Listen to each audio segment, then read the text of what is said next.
কিন্তু আমার মূল টপিকস থাকবে, যেই দুনিয়াটাকে আমরা এতটা প্রাধান্য দিচ্ছি, আপনি জেনে নেন এই দুনিয়ার বহু খারাপই আছে বা বহু দোষ আছে, দুনিয়ার বহু ত্রুটি আছে। দুনিয়া এবং দুনিয়ার যত সম্পদ আপনার চোখে আপনি জানেন, যেগুলো আপনার অন্তরকে প্রভাবিত করে, জেনে নেন তার 3টা খারাপই আছে। যদি পুরো দুনিয়া কোনো ব্যক্তি মালিক হয়ে যায়, এক তো পুরো পৃথিবীর সম্পদের মালিক কেউ হবে না, কেউ কিন্তু হয়ও না আর হবেও না। আপনি যতই চেষ্টা করেন না কেন, আপনি আমি কতটা চেষ্টা করছি, কিন্তু জেনে নেন এই পৃথিবীতে এমনও মানুষ আছে যারা দুনিয়াটাকে হাসিল করার জন্য বহু চেষ্টা করছে, জান প্রাণ লাগিয়ে দিচ্ছে। সে চাইলে তার ক্ষমতা এতটা সে খাটাতো, সে পারলে পুরো পৃথিবীটাকে দখল করতো। এমনও মেন্টালিটির মানুষ আছে, কিন্তু আল্লাহ কিন্তু তাকে দিচ্ছে না, কারণ এটা আল্লাহ সুবহানাহু ওয়া তাআলা কোনো একজন ব্যক্তির তাকদীরে লিখে রাখেনি। তার দুনিয়ার প্রথম ত্রুটি হচ্ছে যে সমস্ত নেয়ামত কোনো একজন ব্যক্তি পাবে না। আপনি চাইলে সমস্ত নিয়ামত পাবেন না, এটা হচ্ছে একটা দোষ, একটা ত্রুটি, ঘাটতি। দ্বিতীয় ঘাটতি যেটা হবে দুনিয়ার, আপনি যত কিছুর মালিক হয়ে গেছেন, আরও কিছু যদি হয়েও যান, তাহলে জেনে নেন এটা আপনার কাছে স্থায়িত্ব থাকবে না। এই সম্পত্তি স্থায়ী হবে না কখনো আপনার কাছে। সেই সম্পত্তি আপনার স্থায়িত্ব থাকবে না, কারণ আপনি নিজেই স্থায়ী নন। আপনি কি, আমরা কেউ নিজে স্থায়ী নই। আপনার সময় পর্যন্ত যতদূর আপনি বেঁচে আছেন, যদি ওই সময় পর্যন্ত আপনি বিচার করেন, তাহলে জেনে নেন অনেকের সম্পত্তি ওই সময় পর্যন্ত স্থায়ী থাকে না। কারো হয়তো অগাধ টাকা থাকে ঠিকই, কিন্তু সেই টাকা ভোগ করার মতন শক্তি, ক্ষমতা তার মৃত্যু পর্যন্ত কিন্তু আল্লাহ তাকে দেয় না। দেখা যাবে যে তার এত বড় একটা রোগ হয়ে গেছে, তাকে ডাক্তার বলে দিয়েছে আপনি এখন থেকে আর গোশত খেতে পারবেন না, আপনি এখন থেকে দুধ খেতে পারবেন না, আপনি এখন থেকে এই দামি রিচ খাবার, যেটা এই তেল জাতীয় এটা খাবার খেতে পারবেন না, আপনাকে শুধু শাকসবজি খেয়ে বেঁচে থাকতে হবে, বলেন অনেকের। তার তার সম্পত্তি তো আছে, কিন্তু এটা তার কাছ থেকে হাতছাড়া হয়ে যাবে, তার ওই আজাল পর্যন্ত পৌঁছবে না। তো দুনিয়ার একটা ত্রুটি হচ্ছে সম্পদের, যেটা আপনি এর কোয়ালিটি ঠিক থাকে না, এটা আপনার হাতছাড়া হয়ে যাবে। তৃতীয় ত্রুটি যেটা দুনিয়ার যে কোনো নেয়ামত আপনি পেয়ে যান না কেন, ওটা আপনার জন্যে সবসময় পছন্দনীয় হবে না। এই মোবাইলটা আমি হাতে পাওয়ার আগে আমার কাছে যেটা সাদা মোবাইলটা ছিল, ওটা আমার কাছে খুব বেটার মনে হয়েছে। ইউজ যখন করছি, যেহেতু আমি ওর চেয়ে আপডেট পাচ্ছি না বিদায় আমার কাছে ওটাই নেয়ামত মনে হয়েছে বা খুব ফাস্ট মনে হয়েছে।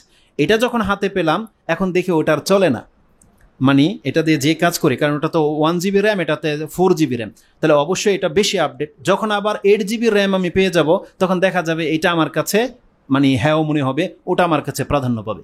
তার দুনিয়ার এমন কোনো নেয়ামত, যে মহিলাটাকে আপনি পছন্দ করেন বা যেই সম্পত্তি, যেই গাড়িটাকে আপনি ক্রাশ খেয়ে যান দেখে, ওটা আপনি হাসিল করে নেন, বেশি জোর 1 বছর আপনার ভালো থাকবে বা যতদিন পর্যন্ত এটা ভালো আছে।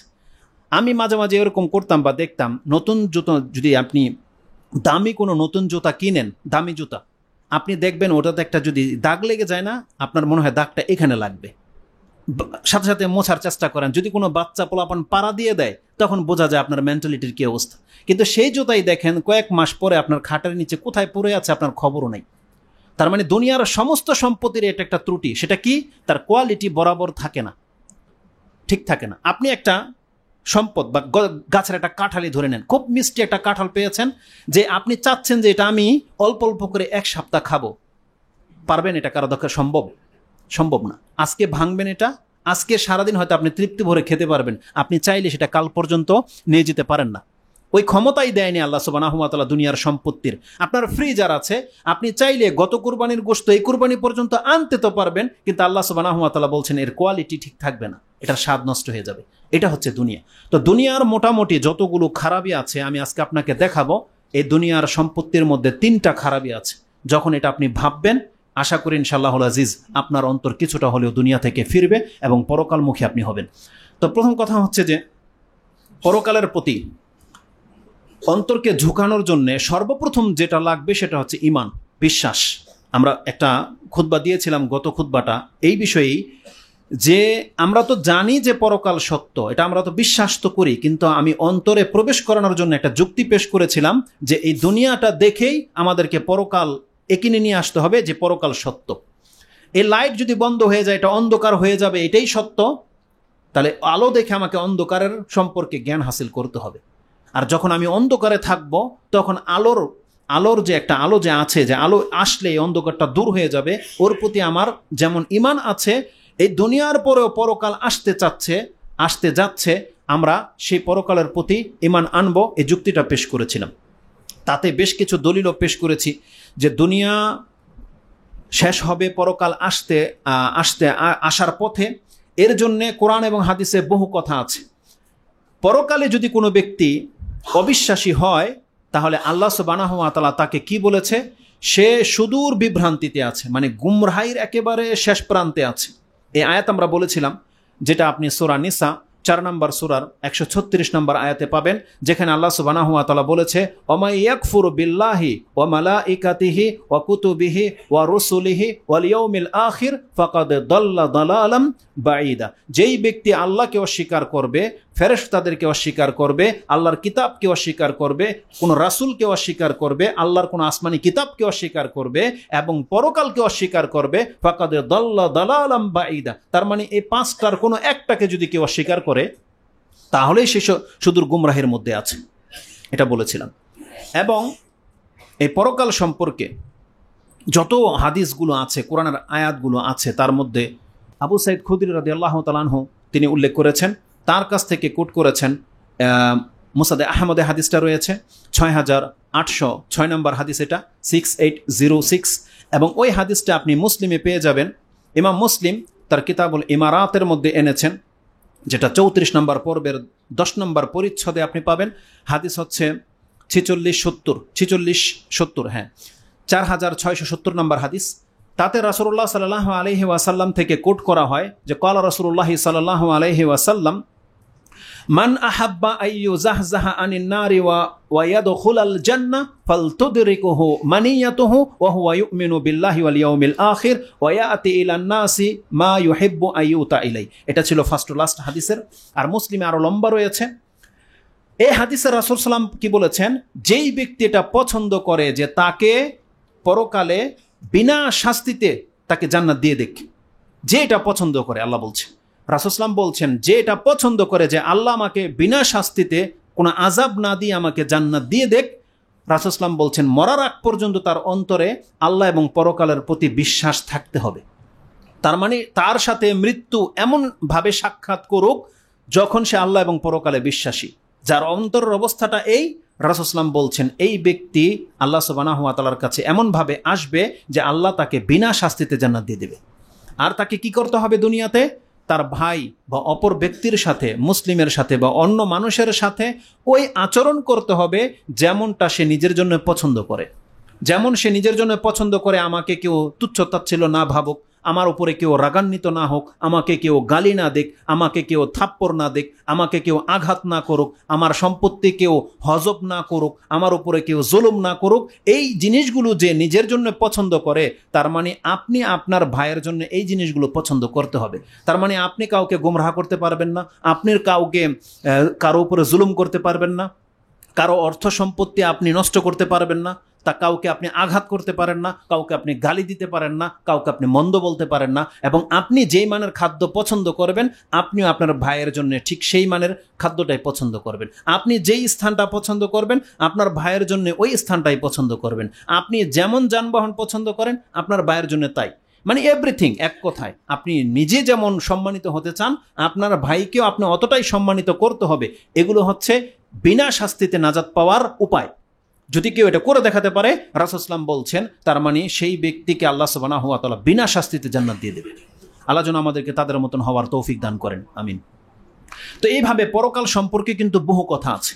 এখন যদি আমি শুধু পরকালে বিশ্বাসী হন, কোরআনের আয়াত আর ওই হাদিসগুলো যদি আমি বারবার পেশ করি, আমাদের মাঝে অনেকে আছেন যাদের অনীহা চলে আসবে যে হুজুর এগুলো তো আমরা জানি, এটা আমিও জানি যে আপনারা এটা জানেন, কিন্তু কেন এইগুলো বলতে হয় আমাদেরকে?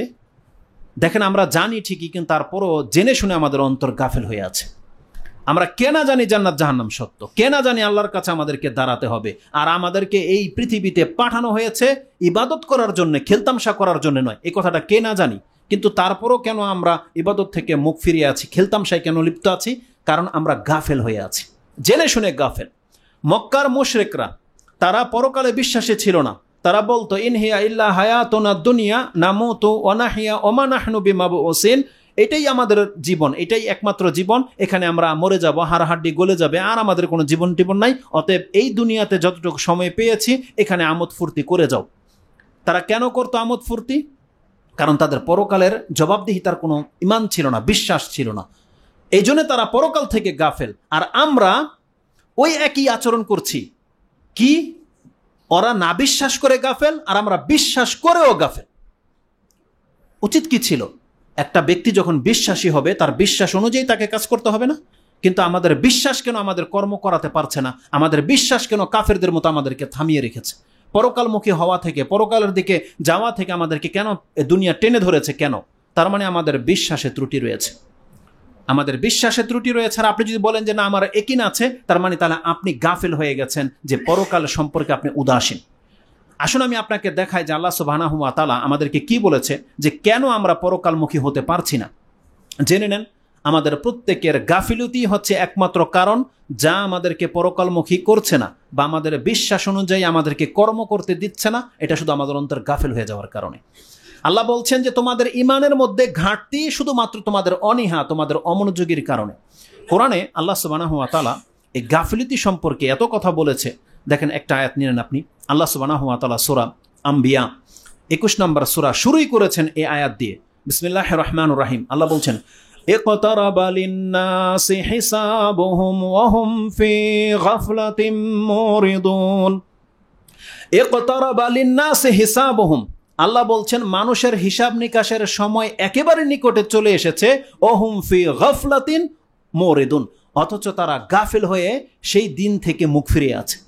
তার মানে আল্লাহ সুবহানাহু ওয়া তাআলা বলতে চাচ্ছেন, বান্দা তোর হিসাব নিকাশের সময় কিন্তু একেবারে দ্বার প্রান্তে চলে এসেছে। আল্লাহ বলছেন ইকতারাবা লিন-নাসি হিসাবুহুম। এই আয়াতটা তো আল্লাহ আজ থেকে 1450 বছর আগে নাজিল করেছে, যেটা রাসূলকে জানানো হয়েছে। তার মানে কিয়ামত আর কতটা নিকটে আছে। আজকে যদি সে আয়াত হতো, আল্লাহ সুবহানাহু ওয়া তাআলা এটা বলতো না যে ইকতারাবা, আল্লাহ বলতো কাদ ইকতারাবা, এই তো একেবারে নিকটে চলে এসেছে। বা আরো আল্লাহ সুবহানাহু ওয়া তাআলা এমন সেন্টেন্স ব্যবহার করতো যেটা হয়তো আমরা বুঝতে পারবো যে হয়তো আগামীকাল, হইতে পারে খুব নিকটে, এমন হতো।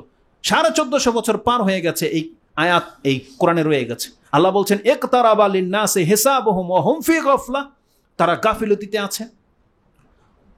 মুরিদুন, যার ফলে তারা মুখ ফিরিয়ে আছে।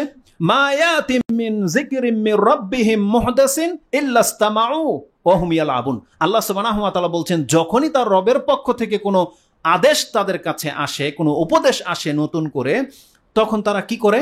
ইল্লা ইসতামাউ ওয়া হুম ইয়ালআবুন, তারা শুনে তো বটে, কিন্তু কিভাবে? খেলার ছলে। আমি অনেকদিন ভেবেছি যে দুনিয়ার সাথে আল্লাহ লাইভ শব্দটা কেন বারবার ব্যবহার করেছে। ওটা পুরো ডিটেলস আজকে হয়তো বলবো না, দুনিয়ার হাকিকতের মধ্যে গিয়ে বলবো। লাইভ, আল্লাহ বলছেন দুনিয়াটা হচ্ছে খেলতামশার জায়গা, দুনিয়াটা হচ্ছে মাতাউল গুরুর। এই শব্দগুলো আল্লাহ কেন ব্যবহার করেছে? আমি আমার লাইফের খেলতামশার যুগটাকে একটা স্মরণ করেছি, তখন আমার বিষয়টাকে বুঝতে সহজ হয়েছে।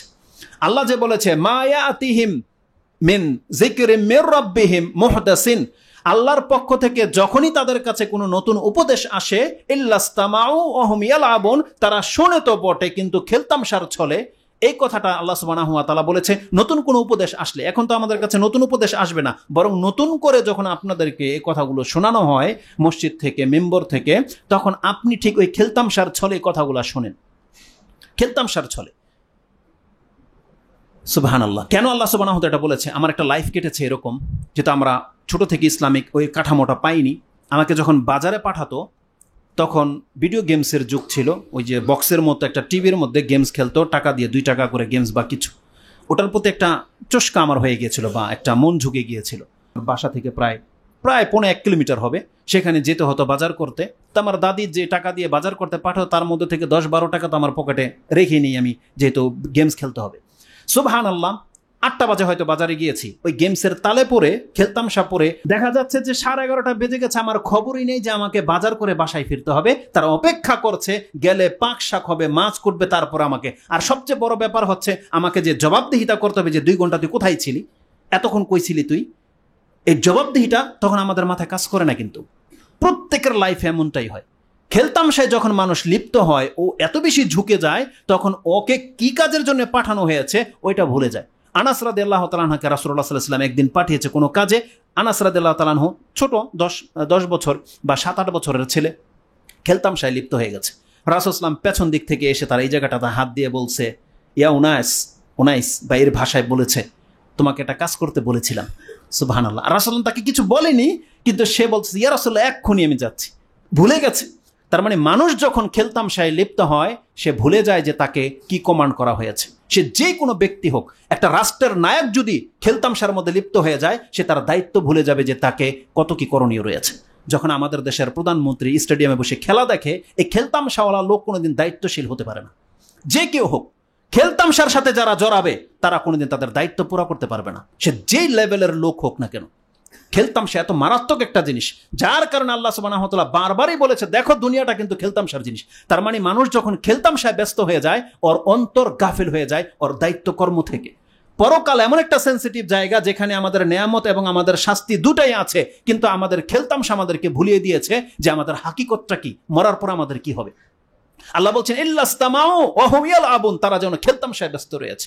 লাহিয়াতান কুলুবুহুম, আল্লাহ বলছেন তাদের অন্তর হচ্ছে অমনোযোগী। দেখেন, খেলতামশার পরে আল্লাহ সুবহানাহু ওয়া তাআলা অমনোযোগীর কথাটা এনেছেন। কেন? আল্লাহ বলছেন, আমি যে তাকে উপদেশ দিচ্ছি ওর অন্তর এটাকে অ্যাকসেপ্টই করছে না, মানে যাচ্ছে না ওর অন্তরে। কেন? কারণ ও অন্য ধান্দায় রয়েছে, ও অন্যদিকে ওর অন্তরকে ঝুঁকিয়ে রেখেছে, অন্য কাজে ও ব্যস্ত। আজকে যে সমস্ত মা বোনদের বাচ্চাগুলোকে আপনি গেমস দিয়ে বসিয়ে রেখেছেন, আপনি ওর মুখ থেকে একটা পড়া বের করতে পারবেন না যতক্ষণ পর্যন্ত ওর হাত থেকে গেমস রয়েছে। আপনি দেখতে পান মোবাইলের মধ্যে যেসব বাচ্চারা এত বেশি গেমসের মধ্যে ঝুঁকে গেছে, ওর আশেপাশে কি হচ্ছে ওগুলো নিয়ে ওর মাথা ব্যথা নাই, ও শুধু ওই খেলাতেই মত্ত।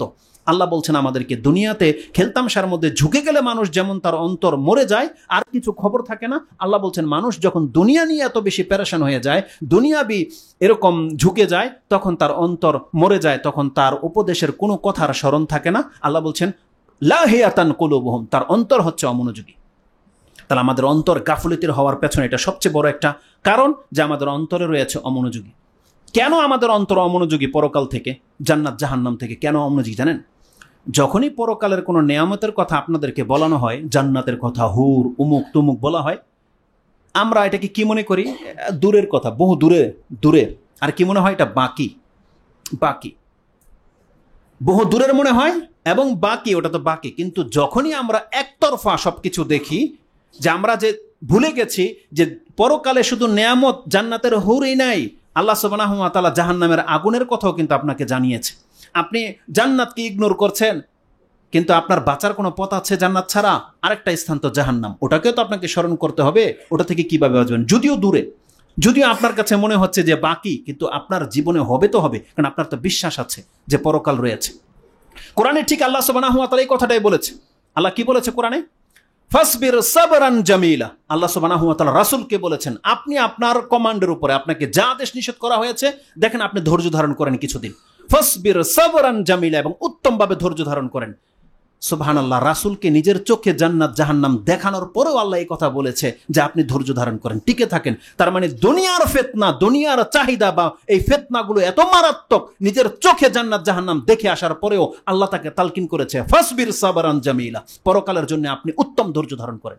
ইন্নাহুম ইয়ারাউনা বাঈদা ওয়া নারাহু কারিবা। আল্লাহ বলছেন ইন্নাহুম ইয়ারাউনাহু বাঈদান ওয়া নারাহু কারিবা, তারা ভাবছে যে পরকাল বহু দূরে, শাস্তি আর জান্নাত। আল্লাহ বলছেন ওয়ানারাহু কারিবা, কিন্তু আমি দেখছি অত্যন্ত নিকটে।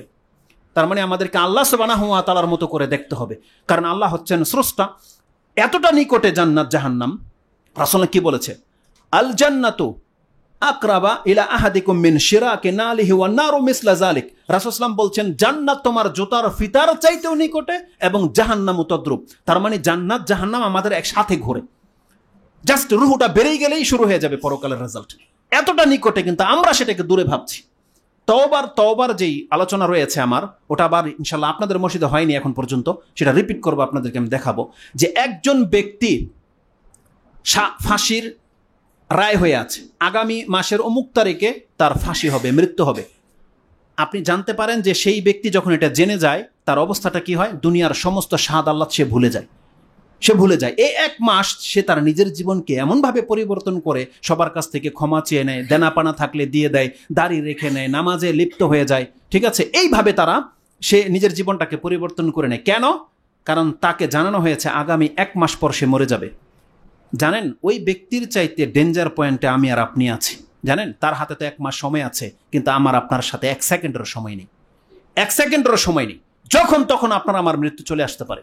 কারণ তাকে তো জানিয়ে দেওয়া হয়েছে যে অন্তত পক্ষে তুমি 1 মাস পরে মরছো, তার আগে সে হার্ট অ্যাটাক করে মরতে পারে, কিন্তু আমরা ওই বাহ্যিক রূপটাকে দেখতে চাচ্ছি।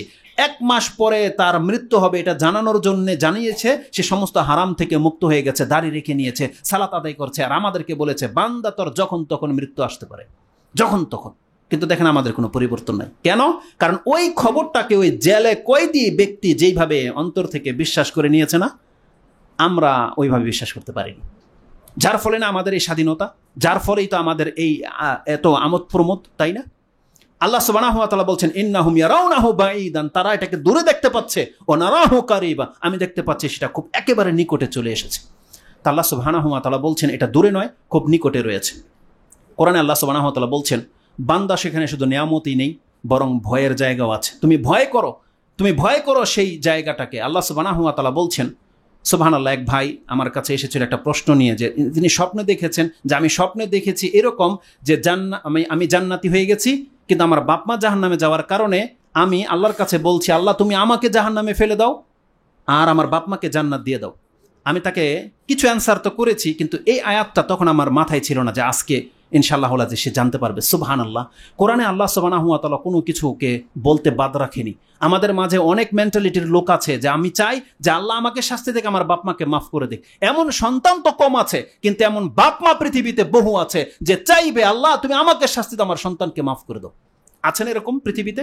আল্লাহ সুবহানাহু ওয়া তাআলা বলছেন বান্দা প্রত্যেকে ভয় রাখো, পরকাল এমন একটা জায়গা হবে, সেই দিন বাপ মা কোনো সন্তানের পক্ষে যাজা হবে না, কোনো সন্তানকেও বাপ মার জন্য যাজা করা হবে না। আল্লাহ বলছেন ইয়া আইয়ুহান নাসুত্তাকু রাব্বাকুম ওয়াখশাউ ইয়াওমা, তুমি আল্লাহর উপরে তাকওয়া অবলম্বন করো, আল্লাহর জন্য তাকওয়া। দেখেন তাকওয়ার ভয় এক জিনিস না, যদিও আমরা তাকওয়াটাকে ভয়ের অর্থে ব্যবহার করি, কিন্তু দেখেন এই আয়াতের মধ্যে 2টা শব্দ আছে, ইয়া আইয়ুহান নাসুত্তাকু রাব্বাকুম ওয়াখশাউ ইয়াওমা, তুমি তোমার রবের কাছ থেকে তাকওয়া অবলম্বন করো এবং ওই দিনকে ভয় করো। ইয়াওমা লা ইয়াজজি ওয়ালিদুন আন ওয়ালাদিহি ওয়ালা মাউলুদুন হুয়া জাজিন আন ওয়ালিদিহি শাইয়া। এখানে আল্লাহ বাপ মাকে আগে এনেছে, যে কোনো বাপ মা তার সন্তানের যাজা হবে না। তার মানে কোনো বাপ মা যদি বলে আল্লাহ আমার সন্তানটাকে ছেড়ে দাও, আমাকে জাহান্নামী করে দাও, আগুনে ফেলে দাও, আল্লাহ বলছেন না, এটা হবে না। আর কোনো সন্তানও যদি বলে যে আল্লাহ আমাকে জাহান্নামে ফেলে দাও, আমার বাপ মাকে জান্নাত দিয়ে দাও, আল্লাহ বলছেন না, এটাও হবে না। আল্লাহ বলছেন ইন্না ওয়াদাল্লাহি হাক্কুন, আল্লাহ বলছেন দেখো আল্লাহর ওয়াদা কিন্তু সত্য। ফালা ইয়াগুররান্নাকুমুল হায়াতুদ দুনিয়া ওয়ালা ইয়াগুররান্নাকুম বিল্লাহিল গরুর। আল্লাহ সুবহানাহু ওয়া তাআলা বলছেন দেখো দুনিয়া যেন তোমাদেরকে প্রতারিত করতে না পারে, আর এই মহাপ্রতারক যেন তোমাদেরকে আল্লাহর কাছ থেকে মুখ ফিরাতে না পারে। কেউ কারো যাজা হবে না। আরে যেখানে রক্তের সম্পর্ক, বাপ মা সন্তানের উপকারে আসবে না, সন্তান বাপ মার উপকারে আসবে না, সেখানে কোথায় থাকবে কার নেতার পীর আর কি? কোনো পাত্তা পাবে না সেই দিন। আল্লাহ সুবহানাহু ওয়া তাআলা বলছে তোমরা ভয় করো আল্লাহ সুবহানাহু ওয়া তাআলাকে সেই দিনে। তার মানে আল্লাহ বারবার আমাদেরকে সেই দিনের ভয় প্রদর্শন করিয়েছে। দেখো পরকাল কিন্তু খুব মারাত্মক জায়গা, এই দুনিয়ার রংতামশা তোমাদেরকে ছাড়তে হবে।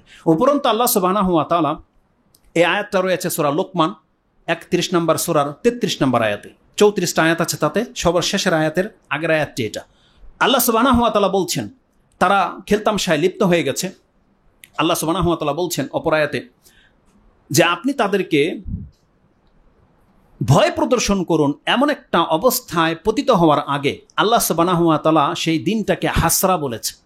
কোরআনে আল্লাহ সুবহানাহু ওয়া তাআলা সূরা মারইয়াম 19 নম্বর সূরার 39 নম্বর আয়াতে বলছেন ওয়ানজিরহুম ইয়াউমাল হাসরাতি ইযা কুদিয়াল আমরু ওয়া হুম ফি গাফলাতিন ওয়া হুম লা ইউমিনুন। আল্লাহ সুবহানাহু ওয়া তাআলা বলছেন ফি গাফলাতিন ওয়া হুম লা ইউমিনুন, যে আল্লাহ সুবহানাহু ওয়া তাআলা বলছেন তাদেরকে সতর্ক করো এমন একটা দিন আসার আগে, ইয়াউমাল হাসরা, সেই দিন মানুষ শুধু হায় আক্ষেপ করবে, হায় আফসোস করবে, এবং সেই দিন থেকে তারা গাফেল হয়ে আছে আর বিশ্বাস করছে না, না তাদেরকে সতর্ক করো আল্লাহ সুবহানাহু ওয়া তাআলা বলছেন।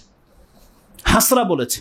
আমি এই শব্দটাকে যখন দেখলাম যে ইমাম বুখারী এটাকে বোঝানোর জন্য একটা হাদিস এনেছে, তার মানে দেখেন যে আমরা কথাগুলো কি খুব সাধারণভাবে নেই, কিন্তু বিজ্ঞরা খুব সাধারণভাবে নেয় না। আমি জানি যে আপনি আর আমি, আমার অন্তর এই কথাটাকে অ্যাকসেপ্ট করব না। কেন? আমরা বুঝতে পারবো না যে আল্লাহ কি বোঝাতে চেয়েছে। ইমাম বুখারী রাহিমাহুল্লাহ এই হাসরা শব্দটা বোঝানোর জন্য একটা দৃশ্য এনেছে আপনার সামনে। তুমি এবার ফিল করো, যেই দিন এই সংবাদটা কোনো জাহান্নামী শুনতে পাবে, তার হায় আক্ষেপটা কেমন হবে এটা বোঝানোর জন্য তিনি একটা হাদিস কোট করেছে। এই হাদিসটা আমরা গত খুতবার শেষের দিকে একটু হালকা বলেছিলাম। হাদিসটাকে কোট করেছেন আবু সাঈদ খুদরি রাদিয়াল্লাহু তাআলা আনহু। তিনি বলছেন, কালা রাসূলুল্লাহ সাল্লাল্লাহু আলাইহি ওয়াসাল্লাম ইউতা বিল মাউতে কাহায়াতি কাবশিন আমলাহা, জাহান্নাম আর জান্নাতের মাঝামাঝিতে মৃত্যুটাকে একটা প্রাণ দিয়ে একটা বকরির আকারে নিয়ে আসা হবে, দুম্বার আকারে নিয়ে আসা হবে। তখন ডাকবে, ইয়া আহলাল জান্নাতি ইয়া আহলান নার, হে জান্নাতীরা শোনো, হে জাহান্নামীরা শোনো। তারা প্রত্যেকে ফায়াশরাইবুনা ওয়া ইয়ানজুরুনা, তারা সবাই মনোযোগ সহকারে ওদিকে তাকিয়ে থাকবে। তখন বলা হবে, হাল তারিফুনা হাযা, তোমরা কি চিনো এটা কি? কুল্লুহুম ইয়াকুল, তারা প্রত্যেকে বলবে, নাম হাযাল মাউত, এটা তো মৃত্যু। ফায়ারাউনাহা, তারা সবাই এটাকে দেখতে থাকবে।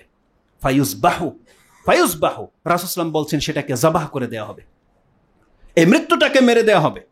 তার পরের কথাটা যেটা, যে এলানটা হবে, এটাই সেই দিন জাহান্নামীদেরকে হায় আফসোসে ঠেলে দেবে।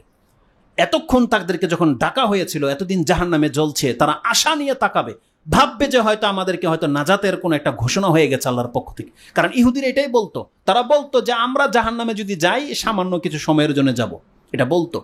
তারা ওই আশা নিয়ে তাকাবে। আল্লাহ সুবহানাহু ওয়া তাআলা বলছেন, যেই দিন ফেরেশতা এলান করে দেবে, ইয়া আহলাল জান্নাতি খুলুদুন ফালা মাউত ইয়া আহলান নারি খুলুদুন ফালা মাউত, হে জাহান্নামীরা সারা জীবন জাহান্নামে জ্বলতে থাকো, শুধু শাস্তি ভোগ করতে পারবে, এছাড়া তোমাদের আর কোনোদিন মৃত্যু হবে না। আজকের পরে তোমাদের আর কোনোদিন মৃত্যু হবে না। যখন এটা জেনে যাবে জাহান্নামীরা, সেই দিন তারা কিভাবে আত্মনাদ করবে, সেই দিন তারা কতটা হায় আফসোস করবে, আক্ষেপ করবে, আল্লাহ ওই কথাটা মুহাম্মদ সাল্লাল্লাহু আলাইহি ওয়াসাল্লামের মাধ্যমে আমাদের কাছে পৌঁছে দিয়েছেন। ওয়ানজিরহুম ইয়াউমাল হাসরাতি ইয কুদিয়াল আমর। আপনি এই হাদিসটা ওই আয়াতের তাফসিরে পেয়ে যাবেন। ইমাম বুখারী রাহিমাহুল্লাহ তিনি তার তাফসির 65 নম্বর অধ্যায়ের 19 নম্বর পর্বে এই হাদিসটাকে এনেছেন। হাদিস নাম্বার হচ্ছে 4730, 4730 নম্বর হাদিস এটা। এবং ইমাম মুসলিম তার কিতাবুল 53 নম্বর পর্বে এনেছেন, যেটা হচ্ছে যে দুনিয়া নিঃস্ব হবে এবং পরকাল আসতে যাচ্ছে, সেই অধ্যায় এনেছেন। হাদিস নাম্বার হচ্ছে আপনার 7073 নম্বর, 7073। তো আল্লাহ সুবহানাহু ওয়া তাআলা বলছেন যে পরকাল এতটা মারাত্মক হবে যে সেখানে মানুষ হায় আফসোস করবে। অতএব শুধু নেয়ামতের কদরই না, আপনাকে পরকালমুখী হওয়ার জন্যে এক তো জান্নাতের নেয়ামতগুলোকে স্মরণ করতে হবে, অপরদিকে জাহান্নামের শাস্তির কথাটাও স্মরণ করতে হবে। এই দুইটা জিনিসকে আপনার সবসময় চোখের সামনে ভাসিয়ে রাখতে হবে। যখনই আপনি জান্নাতের নেয়ামত জানবেন, পাশাপাশি জাহান্নামের শাস্তি সম্পর্কেও যখন আপনি জানবেন, তখন আপনার অন্তর কিন্তু আপনাকে একটা সঠিক রাস্তা দেখাবে। যে কোনো কাজ করার পূর্বে আপনার মধ্যে একটা চিন্তা আসবে। এটা হচ্ছে প্রথম পয়েন্ট, যে আপনি জান্নাত এবং জাহান্নাম সম্পর্কে চিন্তাশীল হন, জান্নাতের নেয়ামত সম্পর্কে চিন্তাশীল হন, এবং জাহান্নামের শাস্তি সম্পর্কে আপনাকে চিন্তাশীল হতে হবে। এগুলো একটা কথাও ফাও না, এমনিতে রাসূলুল্লাহ সাল্লাল্লাহু আলাইহি ওয়াসাল্লাম বলেনি, এমনিতে এগুলো সুবহানাহু ওয়া তাআলা কোনো ব্যক্তি বানিয়ে বলতে পারে না। এটা আল্লাহ সুবহানাহু ওয়া তাআলার পক্ষ থেকে যেই আল্লাহর প্রতি এবং পরকালের প্রতি আপনি ঈমানের দাবি করেন, এগুলো তার কথা। আল্লাহ সুবহানাহু ওয়া তাআলা বলছেন, এইভাবে তাদেরকে সতর্ক করা হয়েছে।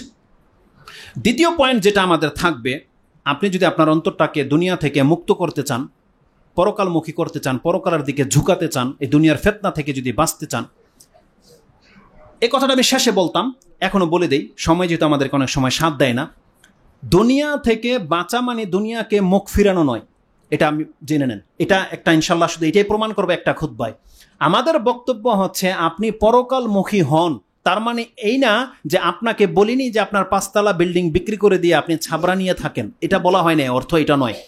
আল্লাহ আপনাকে যত নিয়ামত দিয়েছে আপনি সব নিয়ামত ভোগ করেন, কিন্তু আপনার কাছে মেসেজ হচ্ছে আপনার নিয়ামত যেন আপনার পরকালকে ভুলিয়ে দিতে না পারে।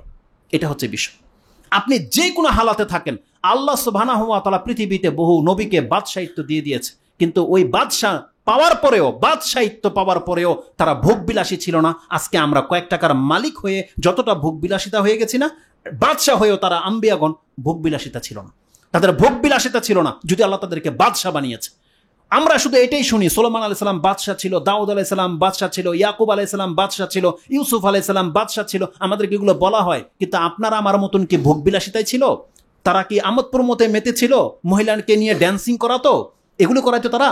সুবহানাল্লাহ, তারা রাত দিন আল্লাহর সামনে দাঁড়িয়ে থাকতো, রাত দিন দাঁড়িয়ে থাকতো।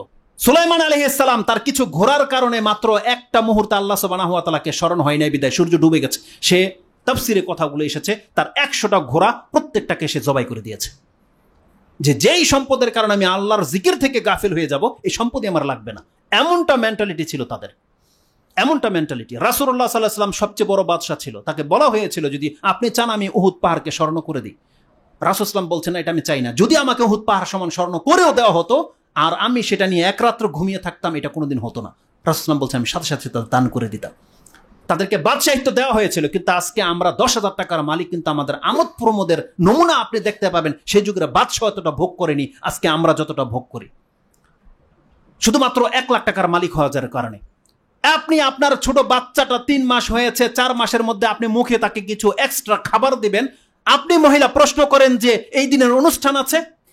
সুবহানাল্লাহ, মানুষ কত জাহেল হলে এরকম প্রশ্ন করতে পারে। একটা ছোট বাচ্চা আমি কমান্ড করেছি, সুবহানাল্লাহ, মানে মাথায় ধরে না কথা। একটা 3 মাসের বাচ্চা দুধ খেতে সাথে সাথে কিছু খিচুড়ি আপনি মুখে দিবেন, এর জন্য আপনি অনুষ্ঠান করবেন। আপনি ভুলে গেছেন আপনার বাচ্চাটা তো ওই দিন প্রস্রাব খেয়েছিল। আপনি অনুষ্ঠান করেন যে আজকে আমার বাচ্চা প্রথম মুখে প্রস্রাব দিয়েছে। লজ্জা হয় না মানুষের এগুলো? যেগুলো কি তামসা শুরু করে দিয়েছে, কয় টাকার মালিক করে দিয়েছে। আপনি কান বিন্দাবেন আপনার মেয়ে, আপনি অনুষ্ঠান করে দিয়ে বসে থাকেন। আরে খাতনা করাবে, সুবহানাল্লাহ। আপনি যে আপনার নাবির নিচের লোম পরিষ্কার যে করেন, হাতের নিচের লোম পরিষ্কার করেন, নখ কাটেন, আপনি কি এলাকাবাসীর দাওয়াত দিয়ে খাওয়ান? বলেন যে আজকে আমি পরিষ্কার হয়েছি, আসেন আপনাকে দাওয়াত। আপনার ছেলের খাতনার সময় দাওয়াত দিন। যে এটা তো সব খিসালুল ফিতরার মধ্যে অন্তর্ভুক্ত, এগুলো হচ্ছে প্রাচীনতম সুন্নত নয়? আপনি যে মুচ কাটেন প্রত্যেক সপ্তাহে, আপনি দাওয়াত দিয়ে খাওয়ান মানুষকে? আপনার লজ্জা হয় না যে আপনি খাতনার সময় দাওয়াত দিয়ে পার্টি করে বেড়ান? কত টাকার মালিক হয়ে গেছেন আপনি? আসলে মুসলমানদের হিতাহিত জ্ঞান বলতে কিছু নাই। দুনিয়াটার মধ্যে এমনভাবে তারা ছেয়ে গেছে। আর আমি এমনও ঘটনা জানি, কেরালাতে কোনো স্টেটের মধ্যে যেই মহিলার প্রথম মাসিক হবে, মিন্স হয় না, তারা তার জন্য অনুষ্ঠান করে যে আমার মেয়ে আজকে ম্যাচিউর হয়েছে, অনুষ্ঠান করে। এগুলোও চলে যাবে মুসলিমদের ঘরে ঘরে, যেহেতু রাসূল সাল্লাল্লাহু আলাইহি ওয়াসাল্লাম বলেছেন আমার উম্মতের একটা দল সেটা ইহুদি নাসারাদের পদে পদে অনুকরণ করবে, এটা বলেই দিয়েছে। তারা বাদশা ছিল, কোনোদিন এত ভোগ বিলাসিতাই ছিল না। আজকে আমরা এতটা ভোগ বিলাসিতা হয়ে গেছি। তো দুনিয়াকে উপেক্ষা করা মানে আপনার দুনিয়াটাকে ছেড়ে দিয়ে, আমরা বলবো না যে আপনি জঙ্গলে চলে যান খ্রিস্টানদের মতো, সুফিদের মতো, এটা আমাদের মেসেজ নয়। আপনি দুনিয়া আল্লাহর নেয়ামতকে কদর করেন, শান শৌকতের সাথে আপনি বেঁচে থাকেন, মসজিদে এসি লাগিয়ে সালাত পড়েন, কিন্তু আপনি আল্লাহকে ভুলেন না। দেখেন, এটা হচ্ছে মেসেজ। আপনার দুনিয়া যেন আপনার পরকালের জায়গাটাকে আপনার কাছ থেকে কাট করে দিতে না পারে, ওই জায়গাটা যেন আপনি হারাতে না পারেন, এমন যেন কোনো ব্যক্তির সাথে না হয়। একটা স্ট্যাটাসও দেখেছিলাম, কে যেন ফেসবুকের মধ্যে স্ট্যাটাস দিয়েছে যে আমাদের প্রধানমন্ত্রী, দেশনেত্রী জান্নাতে নাকি তার অংশ আছে। বলছে আস্তাগফিরুল্লাহ, বলছেন। আমি বলছি আলহামদুলিল্লাহ, আছে তো, কথা তো সত্য। ওই নির্বোধ না হলে দলিল জান না, কিন্তু আমরা তো দলিল জানি, হাদিসে তো আছে। হ্যাঁ, হাসিনা কেন, আমাদের পৃথিবীর প্রত্যেকটা মানুষের একটা অংশ আছে জান্নাতে। যেই দিন সে কুফরের কারণে, পাপের কারণে জাহান্নামে যাবে, ফেরেশতারা তাদেরকে সেই জায়গাটা দেখিয়ে দিয়ে বলবে, বান্দা ওই যে তোর জায়গাটা ছিল, ওই বিল্ডিংটা তোর জন্য আল্লাহ বানিয়ে রেখেছে, তোর বদকর্মের কারণে আজকে তুই এটা হারিয়েছিস। কথা তো সত্য।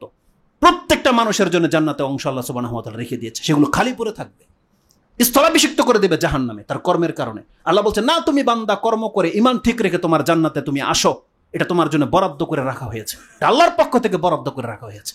কিন্তু আমরা যদি নিজেরা ওটাকে ছেড়ে দেই, এটা কার দোষ? আল্লাহ বলছেন না, প্রত্যেকটা ব্যক্তির অংশ জান্নাতে রাখা আছে, মরার সময় তাকে দেখানো হবে ওটা তোর জায়গা ছিল, তোর বদ কর্মের কারণে আজকে তোকে জাহান্নামে আসতে হয়েছে। এটা হচ্ছে আমাদের ঈমান, এটা হচ্ছে দলিল ভিত্তিক কথা। তো আল্লাহ সুবহানাহু ওয়া তাআলা বলছেন মানুষের অন্তর গাফেল হয়ে যায়। আমাদেরকে কি করতে হবে? এই পরকালমুখী হতে হলে আমাদেরকে আরেকটা আমি বলি, সেটা হচ্ছে সব সময় আপনি দুনিয়াটাকে পরকালের সাথে কম্পেয়ার করবেন, তুলনা করবেন। এটা করতেই হবে যে কোনো ক্ষেত্রে, যে কোনো একটা ডিসিশনের ক্ষেত্রে আপনি দুনিয়া এবং পরকালটাকে সামনে আনবেন, আপনার জান্নাত এবং আপনার দুনিয়ার নেয়ামতটাকে সামনে আনবেন এবং তুলনা করবেন। এটা যদি তুলনা করতে পারেন তাহলে আপনি বাঁচতে পারবেন পাপ থেকে, শিরক কুফরি থেকে। কিভাবে? আপনি একটা রোগে ভুগছেন, অসুস্থ হয়ে গেছেন, আপনাকে এখন জারফুক করলে, তাবিজ দিলে বা কুফরি কালাম করলে আপনি ভালো হবেন, এটা আপনাকে কেউ বলেছে, আর হয়ও অনেকে, আপনি হবেন হয়তো। এখানে আপনাকে দুইটা জিনিস রাখতে হবে, আপনি কি দুনিয়ার সুস্থতা চান না জান্নাত চান? আপনার এই কুফরি, আপনার এই জাদুটোনা, আপনার তাবিজ কবজ, হয়তো এর মাধ্যমে আল্লাহ আপনাকে ভালো করে দিল দুনিয়ায়, কিন্তু আপনি জান্নাত হারাবেন। চুজ আপনি করেন, বেছে নেন, আপনি বেছে নেন আপনি কোনটা নেবেন। আপনি দুনিয়ার জীবন চান না জান্নাত চান? এইভাবে যদি আপনি কম্পেয়ার করতে পারেন, আপনার জন্য রাস্তা পরিষ্কার হয়ে যাবে। আজকে যারা আমরা তাবিজের কথা যখন নিষেধ করি, কালিকুলি দিতে নিষেধ করি, তারা আমাদেরকে বলে তাবিজ দিয়ে তো মানুষ ভালো হচ্ছে। তো আরে হবে তো, আল্লাহ ভালো করবে তো আপনাকে, কারণ আপনার যে ফল, যে ত্রুটিটা, ওটা তো আল্লাহর পক্ষ থেকে নয়, এটা তো শয়তান করে, খোঁচা তো শয়তান মারে। আপনার চোখ দিয়ে যে পানি ঝরে, মাথা যে ব্যথা করে, এটা তো শয়তানের কারণে করে। যখন আপনি যেটা সুতা বেঁধে রেখেছেন, শয়তান ওই কাজটা করে না, এখন আপনি সুস্থ। হয়তো তাই বাস্তবতা, কিন্তু আপনি কি করেছেন? আপনার জান্নাতকে হারিয়েছেন। একজন কালো মহিলা, এই কথাগুলো প্রত্যেকটা নেক্সট খুতবায় আসবে, কিন্তু এখন যেহেতু রিলেটেডের কারণে চলে এসেছে, আমি নাম্বারিং ছাড়াই বলে দিই।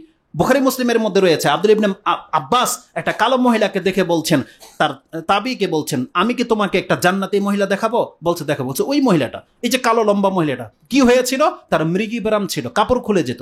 সে এসে রাসূল সাল্লাল্লাহু বলছেন, ইয়া রাসূলুল্লাহ, আমার দোয়া করে দেন আমার জন্য, আল্লাহ যেন আমার রোগকে ভালো করে দেয়। রাসূল সাল্লাল্লাহু বলছেন, তুমি যদি ধৈর্য ধারণ করতে পারো, ওয়ালাকিল জান্নাহ, আর যদি তুমি চাও আমি দোয়া করে দেবো। আর তোমার জন্য একটা মেসেজ হচ্ছে আল্লাহর পক্ষ থেকে, তুমি যদি চাও যে ধৈর্য ধারণ করবে, রোগ তোমার থাকবে, তোমার জন্য এখন সুসংবাদ এসেছে, তুমি জান্নাতি। সেই মহিলা বলছে, আমি ইয়া রাসূলুল্লাহ, আমার দোয়ার দরকার না, আমি জান্নাত চাই, আমার রোগ হোক, আমি ধৈর্য ধারণ করবো। সুবহানাল্লাহ। আর আমরা আপনারা কি করি? বলতেছেন বাবা যা করতে হয় করবেন, আমার সন্তানকে ভালো করে দিন, যা করতে হয় করেন, আমার পেটে বাচ্চা দিতে হবে। ও যা করার করে দেয়, বাচ্চা দিয়ে দেয় আপনাকে। আপনি বুঝতে পারেন না কি হয়েছে। আল্লাহ সুবহানাহু ওয়া তাআলা আপনার পরকালকে ধ্বংস করে দিয়েছে বাচ্চার মাধ্যমে, আপনার পরকালকে ধ্বংস করে দিয়েছে তাবিজের মাধ্যমে, এই কুফরির মাধ্যমে, জাদুর মাধ্যমে। রাসূল কি বলেছে? যেই ব্যক্তি জাদুর আশ্রয় নেবে সে তার পরকালকে হারাবে। আর দুনিয়াতে তার বেঁচে থাকার অধিকার নাই। সৌদি আরবে এমন জাদুকরকে পেলে হত্যা করে দেওয়া হবে। তার দুনিয়া তো কোনো অধিকার নাই, জান্নাত তো তার কোনো অধিকার নাই। আর আজকে আমরা অধিকাংশ মানুষগুলো জাদু, কুফরি, টোনা এগুলোর মধ্যে দিয়ে ঝুঁকে যাই। তো দুনিয়াকে পরকালের সাথে কম্পেয়ার করতে হবে। সেই মহিলাকে বলা হয়েছে যে তুমি যদি জান্নাত চাও, তাহলে আমি জান্নাতের ব্যবস্থা গ্যারান্টি দিচ্ছি, তুমি ধৈর্য ধারণ করলে আল্লাহ তোমাকে জান্নাত দেবে। আর তুমি যদি বলো আমি দোয়া করে দেবো, আমি দোয়া করে দিচ্ছি। সেই মহিলা বলছেন আমি জান্নাত চাই। তারা সব সময় পরকালটাকে প্রাধান্য দিত। তখন সেই মহিলা বলছে, ইয়া রাসূলুল্লাহ, তবে একটা দোয়া করেন, আমার রোগ থাক কিন্তু আমার কাপড় যেন না খোলে। মৃগী ব্রাহ্ম হলে মানুষের কাপড় খুলে যায় না? লজ্জাশীল মহিলা, কালো মহিলা, কিন্তু লজ্জা কত দেখেন, যে রোগ হলে আমার হুঁশ থাকে না, কিন্তু মানুষ হাসাহাসি করে। আপনি আল্লাহর কাছে দোয়া করে দিন, তিনি তো সবকিছুর উপরে ক্ষমতাবান। আমার রোগ হোক যেন আমার কাপড় আমার গায়ে থেকে না খোলে। রাসূল সাল্লাল্লাহু তার জন্য দোয়া করেছে। সাহাবীরা বলছে মরার আগ পর্যন্ত তার কোনোদিন তার গায়ে থেকে কাপড় সরে যায় নাই। এটা হচ্ছে রাসূল সাল্লাল্লাহু এর দোয়ার বরকত। আর মানুষের মেন্টালিটি আমি আপনাকে দেখাতে চাচ্ছি। তা আল্লাহ সুবহানাহু ওয়া তাআলা আমাদেরকে শিক্ষা দিয়েছে যে যদি আপনি দুনিয়া থেকে বাঁচতে চান, তার পরকালমুখী হতে চান, আপনাকে দুনিয়ার নিয়ামতগুলোকে জান্নাতের সাথে কম্পেয়ার করতে হবে। দুনিয়াটাকে পরকালের সাথে কম্পেয়ার করতে হবে। সময় যেহেতু চলে যাচ্ছে, আমি শুধু একটা পয়েন্ট শুধু এখানে বলবো, বাকিগুলো ইনশাআল্লাহ আজিজ নেক্সট খুতবায় আমাদের আসবে। দুনিয়ার সমস্ত কিছুকে যদি আপনি পরকালের সাথে কম্পেয়ার করেন, আমি আগেই বলেছি, আপনি বহু পার্থক্য পাবেন। আপনি দেখতে পাবেন জান্নাতের এগুলো গুণ, এগুলো দুনিয়াতে নাই। আমি সমস্ত গুণগুলোকে আপনি মাত্র সহজে 3টা কথায় ব্যক্ত করতে পারি। 3টা কথা, যেটা আমি শুরুতেই বলেছি। সেটা কি? দুনিয়ার যত নিয়ামত আছে আপনি দেখতে পাবেন তাতে 3টা খারাপই আছে। এক, দুনিয়ার নিয়ামতের মাঝে সংখ্যায় কম, কোয়ালিটি যে কোয়ান্টিটি বলে না, কোয়ান্টিটিতে ঘাটতি আছে। আপনাকে বিপুল পরিমাণে দেওয়া হবে না, এটা হচ্ছে দুনিয়া। যদি কোনো ব্যক্তি দুনিয়া চায়ও, তাও আল্লাহ তাকে দেবে, কিন্তু কম, যেটা পরকালের তুলনায় খুবই কম। দ্বিতীয় ঘাটতি কি? আপনি যা সমস্ত কিছু পেয়ে গেলেন, যত নিয়ামত পেয়ে গেলেন, আপনি চাইলে সেটাকে লং টাইম, দীর্ঘদিন আপনি নিজের জন্য কুক্ষিগত করে রাখতে পারবেন না, এটা নষ্ট হবেই। দ্বিতীয় খারাপি। তৃতীয় খারাপি কি? ওই গুণাগুণ, যেটা নষ্ট হবে এবং আপনার হাত ছাড়া হয়ে যাবে, যেটা আপনি নিজেই মরে যাবেন। এই 3টা দিক, একটা চমৎকার একটা হাদিস রয়েছে, সুবহানাল্লাহ। যখন এই হাদিসগুলো পেয়ে যাই, আমার মানে মনটা ভরে যায় যে আমাদের মাইন্ড অনুযায়ী দলিলগুলো রয়ে গেছে, বা দলিল অনুযায়ী আমাদের মাইন্ড কাজ করে। একটা হাদিস রয়েছে, একটা হাদিসের মধ্যে 3টা গুণ আপনি পাবেন।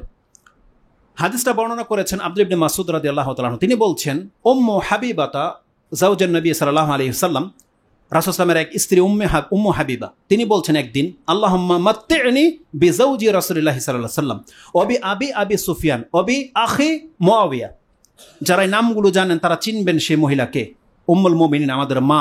তিনি হচ্ছেন উম্মে হাবিবা রাদিয়াল্লাহু তাআলা আনহা। তিনি ছিলেন মুআবিয়া রাদিয়াল্লাহু তাআলা আনহুর বোন এবং আবু সুফিয়ান রাদিয়াল্লাহু তাআলা আনহুর কন্যা হিন্দ। তার মা খুব মানে জবরদস্ত এক মহিলা ছিল কুফফারের যুগে, কিন্তু আল্লাহ তাকে হেদায়েত করেছে। আলহামদুলিল্লাহ, তাদের পুরো পরিবারই পরে হেদায়েত হয়েছে।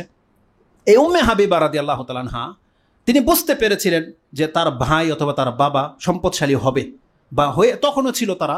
তিনি একদিন দোয়া করেছেন আল্লাহর কাছে। তো রাসূল সাল্লাল্লাহু ঘরে তো অভাব ছিল না, রাসূল সাল্লাল্লাহু তো ভোগবিলাসিতাটা নেয়নি। তিনি দোয়া করছেন, আল্লাহ আমার স্বামীর সাথে যতটা অংশ আমি পেয়ে গেছি তা তো আমাকে ভোগ করার তৌফিক দান করো, আমি যেন সেটা পাই, সে কল্যাণটা যেন দুনিয়াতে পাই। এবং আমি যেন আমার বাবার পরিবার থেকেও কিছুটা কল্যাণ পাই এবং আমার ভাইয়ের থেকেও যেন আমি কল্যাণ পাই, মানে তাদের সাথে যেন দুনিয়াটাকে আমি একটু ভোগ করতে পারি, এই দোয়া করেছিল। সুবহানাল্লাহ। এটা শোনার পর রাসূল সাল্লাল্লাহু আলাইহি ওয়াসাল্লাম বলছেন, ফাকাল আলাহা রাসূলুল্লাহ সাল্লাল্লাহু আলাইহি ওয়াসাল্লাম ইন্নাকি সাআলতাল্লাহা লিআজালিন মাদরুবাতিন, তুমি তো আল্লাহর কাছে এমন কিছু চেয়েছো যেই সম্পত্তির বা যেই জীবনের 3টা গুণ। একটা কি? আজালিন মাদরুবাতিন, যেই যুগের বা যেই সময়ের একটাবারে ফাইনাল করে দিয়েছে আল্লাহ যে তার আজাল লম্বা হবে না। তার মানে তুমি যদি 50 বছর বাঁচো, এই 50 বছরেই সেই সম্পত্তি স্থগিত থাকবে, এটা 51 বছরে যাবে না, সীমিত। মানে 50 বছর পর্যন্ত তুমি যদি পেয়ে যাও 50 বছর পর্যন্ত ভোগ করতে পারবা। আর কি? আজালিন মাদরুবাতিন ওয়া আসারিন মাওতুআতিন ও ফি রিওয়ায়াতিন আসারিন মাবলুগাতিন ওয়া আরযাকিন মাকসুমাতিন, তুমি আল্লাহর কাছে চেয়েছো একটা নির্ধারিত সময়, অল্প মানে রিজিক, অল্প অংশ চেয়েছো, আর এমন কিছু চেয়েছো যেটা তোমার কাছে সবসময় একই কোয়ালিটির থাকবে না, সেটা নষ্ট হয়ে যাবে, ধ্বংস হয়ে যাবে। 3টা কথাই হাদিসটার মধ্যে রয়েছে। তো রাসূল সাল্লাল্লাহু আলাইহি ওয়াসাল্লাম বলছেন তাকে, এগুলো এমন কিছু চেয়েছো লা ইউজাল্লা, কোনো ব্যক্তি এটা কি করতে পারবে না, লা ইউআজ্জিলু মিনহা শাইআন, লা ইউআজ্জিলু শাইআন মিনহা ক্বাবলা হিল্লিহি ওয়ালা ইউআখিরু শাইআন ওয়ালা ইউআখিরু মিনহা শাইআন বাদা হিল্লিহি। তুমি যা কিছু চেয়েছো, মানে দুনিয়া আমরা যেটা যেটা চাচ্ছি, আল্লাহর রাসূল সাল্লাল্লাহু আলাইহি ওয়াসাল্লাম বলছেন তুমি জেনে নাও তোমার তকদিরে যত টাকার মালিক হওয়া আছে, তোমার যত ঢুক পানি তোমার তকদিরে লেখা আছে, যত নেয়ামত, যতটা স্ত্রী, যত সন্তান তোমার তকদিরে লেখা আছে, বান্দা মরার আগ পর্যন্ত তোমাকে আল্লাহ সেগুলোর মালিক করবেই করবে, করবেই করবে। আর তুমি যখন সেগুলোর মালিক হয়ে যাইবে, আজকে আপনি কোটিপতি হয়ে গেছেন, আল্লাহর রাসূল বলছেন সেগুলোরও একটা মেয়াদ আছে, যেই মেয়াদ পর্যন্ত তোমার কাছে থাকবে বা তুমি ভোগ করতে পারবে, তুমি চাইলেও সেটাকে লম্বা করতে পারবে না ওই নিয়ামতগুলোকে। এটা বলার পরে রাসূল সাল্লাল্লাহু আলাইহি ওয়াসাল্লাম বলছেন, যদি তুমি চাইতে আল্লাহর কাছে, ওয়ালাকিন সাআলতিল্লাহা আইয়ুআফিয়াকি মিন আযাবি ফিন নারি ওয়া মিন আযাবি ফিল কবর লাকানা খায়রাল লাকি, যদি তুমি আল্লাহর কাছে দুনিয়া না চেয়ে যদি তুমি আল্লাহর কাছে চাইতে যে আল্লাহ তুমি আমাকে জাহান্নামের আগুন থেকে মুক্ত করে দাও এবং কবরের আযাব থেকে আমাকে মুক্ত করে দাও, এটা তোমার জন্য শ্রেষ্ঠ হতো, কল্যাণ হতো।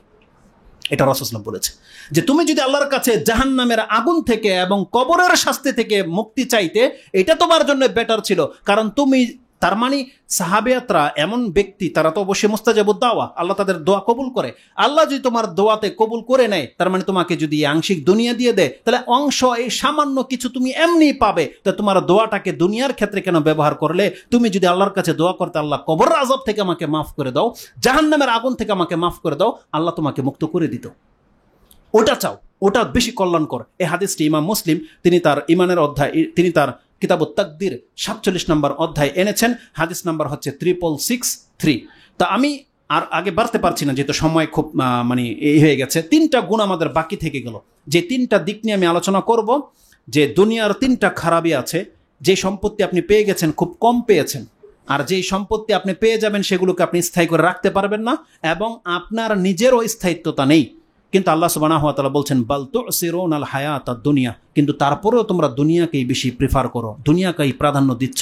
ওয়াল আখিরাতু খায়রু ওয়া আবকা, কিন্তু পরকাল খায়ের, আল্লাহ বলছেন উত্তম, ওয়া আবকা, আল্লাহ বাকি শব্দটা বলেছে। দুনিয়া তোমার বাকি থাকবে না, কিন্তু পরকালটা তোমার বাকি থাকবে।